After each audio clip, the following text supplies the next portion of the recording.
Have you ever felt stressed for not having enough time? Proud for saving time? Guilty for wasting it?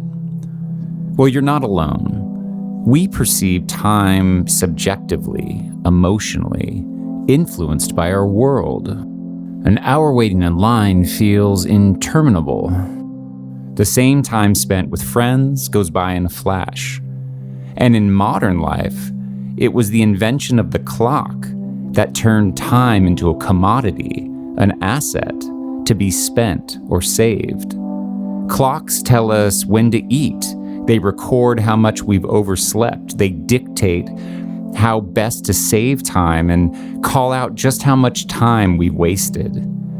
We've lost any sense of a boundary with the clock, and in a perversion of its original purpose, clocks now define time, not the other way around. And we just follow along. And yet, time defines our lives. Consider your proudest moments, your biggest regrets. These memories shape what you call your past, and your future is carved by your dreams and your worries, all of the things that determine the sacrifices that you'll make today for the hope of a better tomorrow. And this fleeting present moment, which was once your future, will now soon be your past.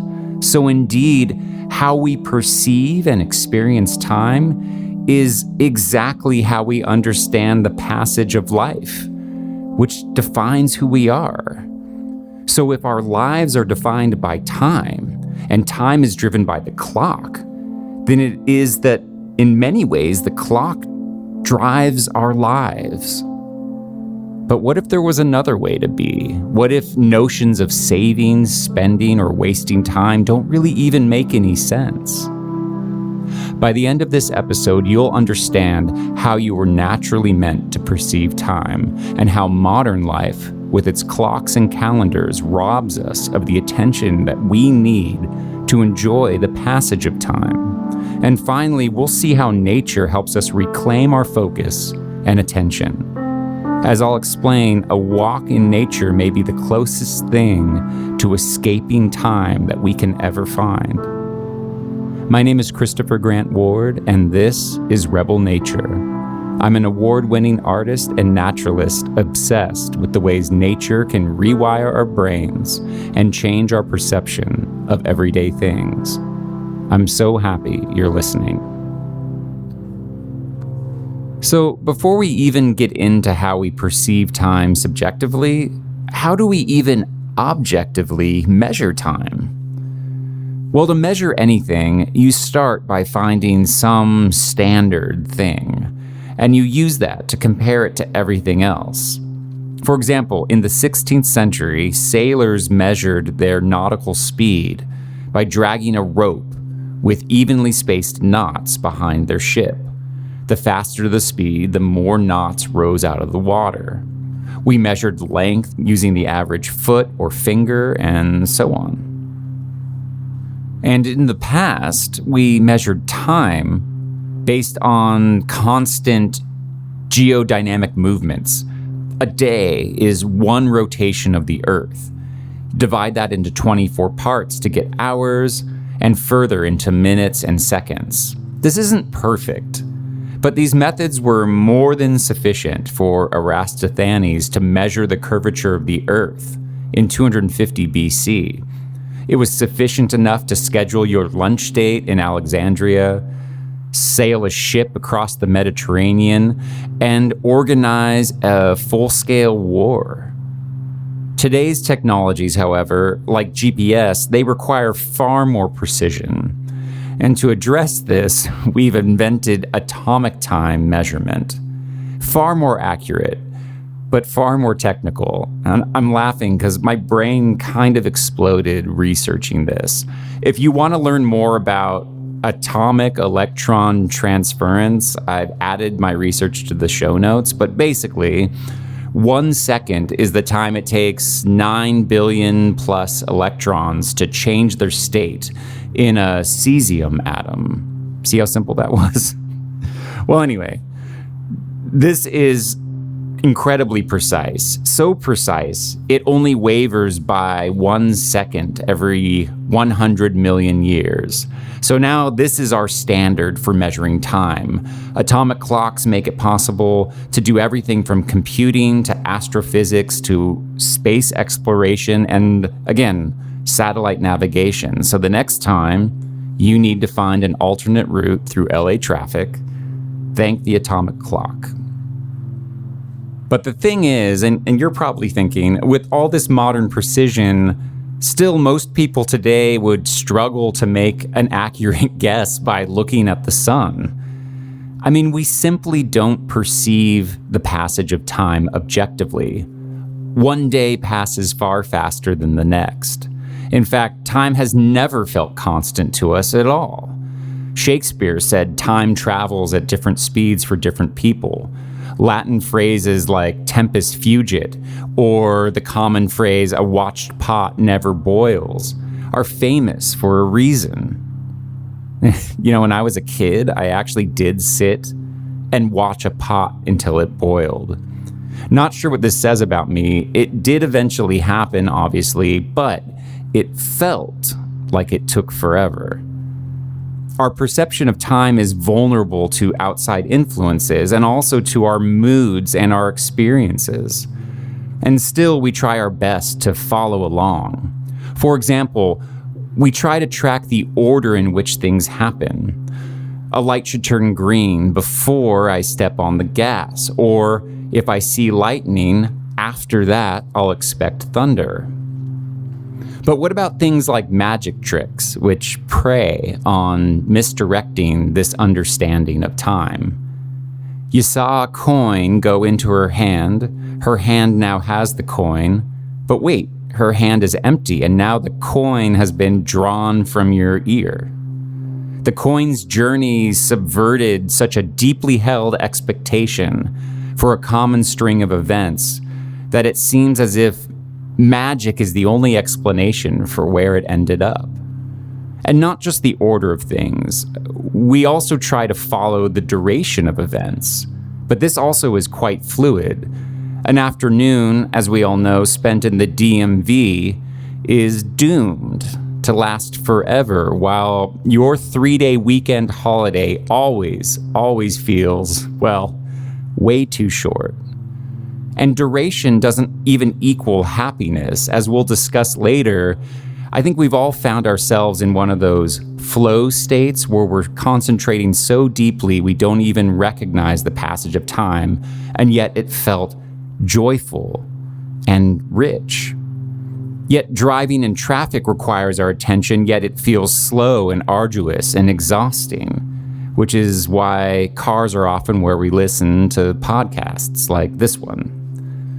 And not just the order in which things happen, and not just their duration, but even our perspective of what time is changes proportionally with our years of experience.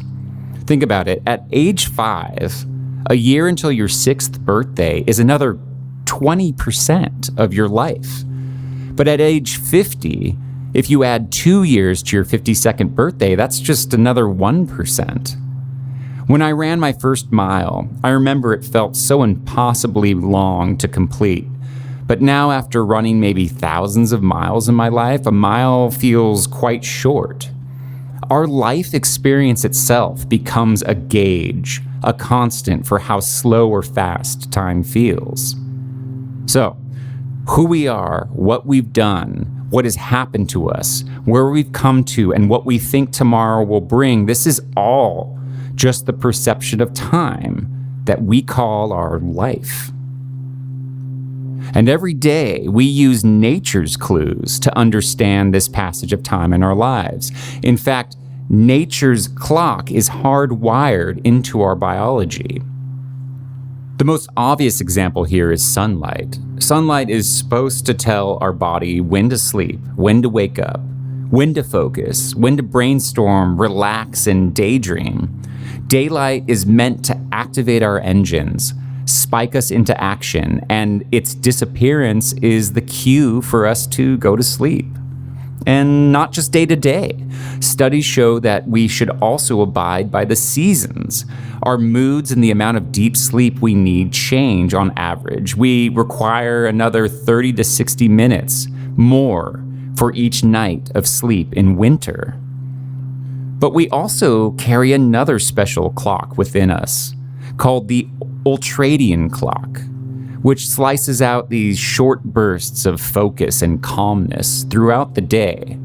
Again, as I mentioned, you might already have a sense of this when your peak focus time is, when your brain can more easily consistently fire on all cylinders for deep, challenging work, creativity, and concentration. And you may lose all sense of time in these moments. It's affectionately described as your flow state. And it's different for everybody, but your ultradian clock can count out bursts that last roughly 90 to 120 minutes, and then remarkably, they shut off and put you in a downtime mode to recharge. Heeding all of these clocks is essential to our health and productivity. And these beautiful timers, they run in the background. They're meant to passively guide us as we move through time. But on the other hand, modern life has been doing its best to replace these natural systems with a much more active, and I'll say aggressive, sense of time. As I mentioned before, the clock, and by its proxy, the ever-present calendar and schedule, they have ensured our constant measurement and attention is given to time. Before the clock, the time between sunrise and sunset was available to us to accomplish whatever planned goals and events we had. Like most animals, we align our habits vaguely with dawn, morning, afternoon, dusk, or night. So in a time before clocks, again, we tapped into sunlight, seasons, our natural flow states, quite naturally. But clocks redefined this existence. According to many historians, it was the presence of clocks that moved us away from natural life rhythms and towards the industrial age. In the same way that the print press made writing more accessible to everyone, clocks made time something tangible, simple, accurate, and portable enough to pervade culture and synchronize us all socially in a way that was never experienced before. As I mentioned earlier, clocks made time a commodity, something that could be used, saved, or wasted. People were now eating meals and going to bed when the clock said so, because of the schedule they were following, not because of when they felt inclined to do so. What do I mean by that? Okay, so your day-to-day was likely completely governed by the measurement of time. You woke up at some certain time. This was either your quote-unquote usual time, or you intentionally planned last night the time that you quote-unquote needed to awake today. You probably used an alarm to make sure that you woke up at the right time, or you had one set in case you overslept. You certainly wanted to make sure you could spend enough time to get ready. Maybe you left your house for work, for school, or another destination and used a car to save time versus walking. Maybe a meeting was canceled and you got back a little extra time and then you used that time for something else. Cars, grocery stores, e-commerce, dishwashers, laundry machines, these all ostensibly gave you more time, and then your daily planner helped you squeeze more out of each hour.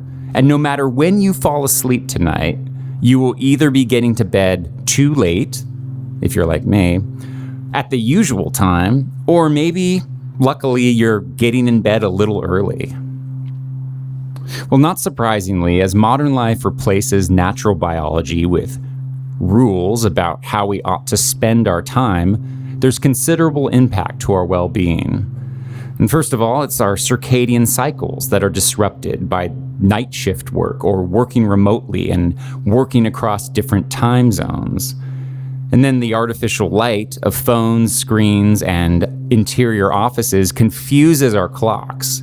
The little amount of sunlight that Americans get each day suppresses our production of melatonin, causing insomnia. And our bodies literally don't even know what time to think it is. And forget about seasonal rhythms, getting more downtime and sleep in winter. Our modern workplace makes no allowance for that, and likewise for our ultradian clocks.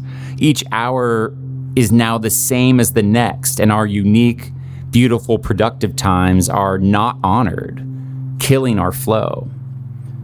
And so, we're taught to feel shame, to feel guilty, to feel lazy when we waste time.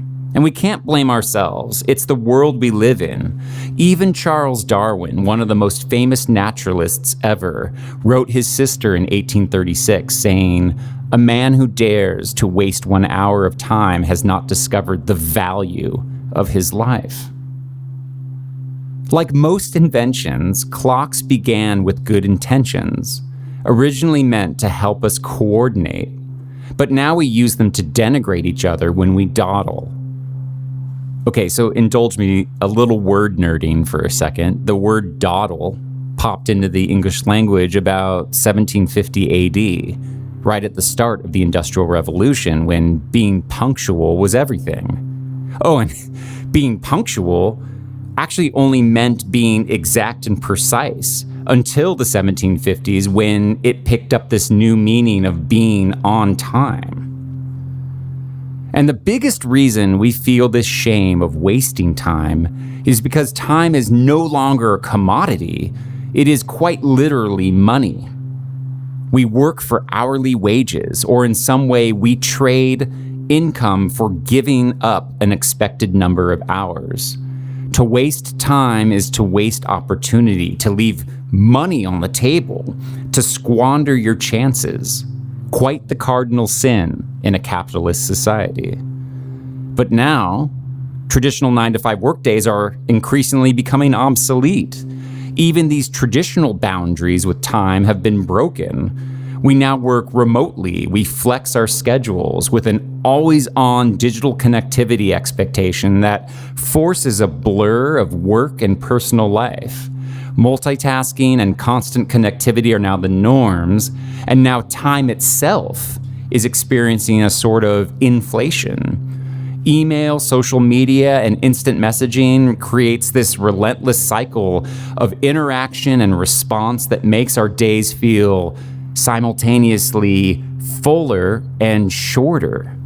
We bombard our brains with data, ensuring every second is valued and not wasted, and yet paradoxically, this saturation makes time feel like it races by without ever having enough time to process our experiences.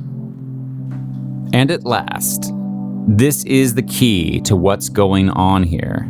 A modern life without any boundaries on our focus, and yet a constant pressure to make the most of every minute, has robbed us of something even more valuable to our perception and enjoyment of time. And that thing is attention.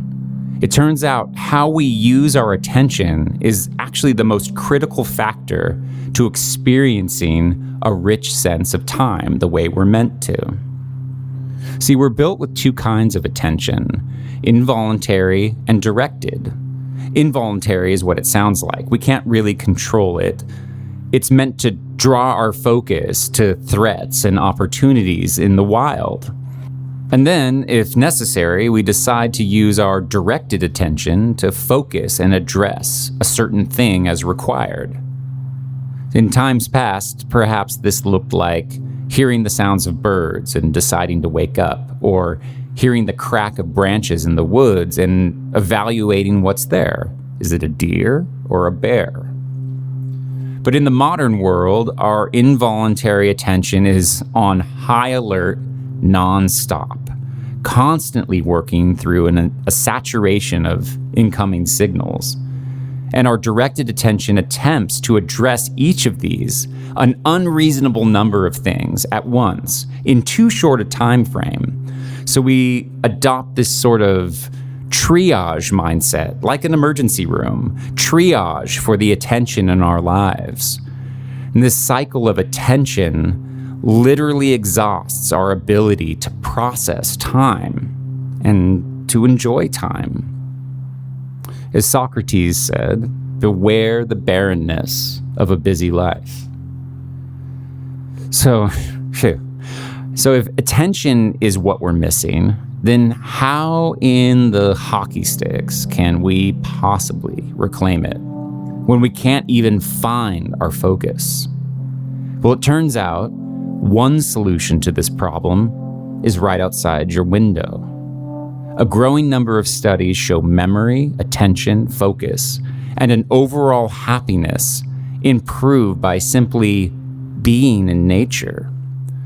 Studies show a 20% increase in short-term cognition among nature walkers versus those subjected to walking a busy street. Coastal environments were shown to have the greatest effect, but city parks work well too. The study links are below in the show notes. And a second study even simply asked participants to look at pictures of trees, fields, and hills versus pictures of streets or geometric patterns. And then each group took the same tests. Guess which group won out? Even just this week, National Geographic posted the happiest cities in the world. The top American city, U.S. city, was Boulder, a city whose population has fought consistently against high-rises in downtown in favor of low skylines. And the explicit reason is to make sure the views of the mountains are available constantly for everyone, regardless of their economic status. Well, I'm actually really excited about this. Me and other biophilic furniture designers, our goal is to bring the outside in, to remind people when they're inside of their homes that there is another world that they're meant to experience right outside their window. And I'm happy to see there's actually some science backing it up. But what is it then about simply being in a natural scene that improves this sense of time? Compared to a modern street or office, a natural environment engages our involuntary attention more as it was meant to be, that is, quite modestly. We're certainly not bored, but we aren't in this frantic emergency mode. Gazing at a sunset gives our involuntary attention a rest. And so now our usually otherwise directed minds can relax, even wander. And I believe it's this healthy dose of wandering that the clock has stole from us, a life outside the oppressions of measured time. It's ironically exactly what we need to reclaim our focus, to be more present and more thoughtful of every moment passing. So this is actually a fascinating paradox. To reclaim our attention, we need to let go of our attention to the clock and instead gaze on something transcendent, something existing quite outside of time, like nature. You know, the poet Wallace Stevens famously said, "Perhaps the truth depends on a walk around the lake." And this makes sense to me when I think of all my moments spent for days or weeks in forests and mountains. I find myself aware, but no longer alert. My eyes are softer, and my ears realize how cluttered and noisy my usual life really is. These moments when the silence is deafening, and yet you can finally hear yourself think. It's not that time slows, but it's really as if time stops ticking altogether and brightens and widens and hangs in the air in a way that makes everything feel more possible. Not to mention, I think what this is all really saying is that we need more boundaries. with this modern notion of time. And nature creates a natural separation. A hike ensures no connectivity. It forces a break with your phones, with the clock. And sorry to say, there's probably no easy fix to all the problems humans are faced with in modern life. We don't have the luxury to simply unplug all the time. And certainly it's easier said than done to set these boundaries with time. They're so difficult to forge. And yet, even a few hours in nature might just be the easiest way to start. And of course, this notion of boundaries, of escaping the noise and reclaiming our souls, is nothing new. I'm going to close today with a quote from Anne Frank, where she effortlessly describes this sense of a timeless state of attention far better than I ever could. The best remedy for those who are afraid, lonely, or unhappy is to go outside, somewhere where they can be quite alone with the heavens, with nature, with God. Because only then does one feel that all is as it should be, happy amidst the simple beauty of nature. I firmly believe that nature brings solace in all troubles. Thank you so much for spending time with me today. Don't forget to get outside tomorrow morning and get a little daylight. It'll help you sleep. And if you like what you've been hearing, don't forget to follow this podcast. And also, consider sharing this with one person who you think may find this episode worthwhile. Support for Rebel Nature comes from an affiliate partnership with Blick Art Supplies. Rebel Nature is managed and produced by Quail Run Studios. Original music written and recorded by me. Any commercial music that may have been used in this episode has been licensed for airplay by the Harry Fox Agency, 40 Wall Street, New York, New York. You can learn more about me and my art at ChristopherGrantWard.com.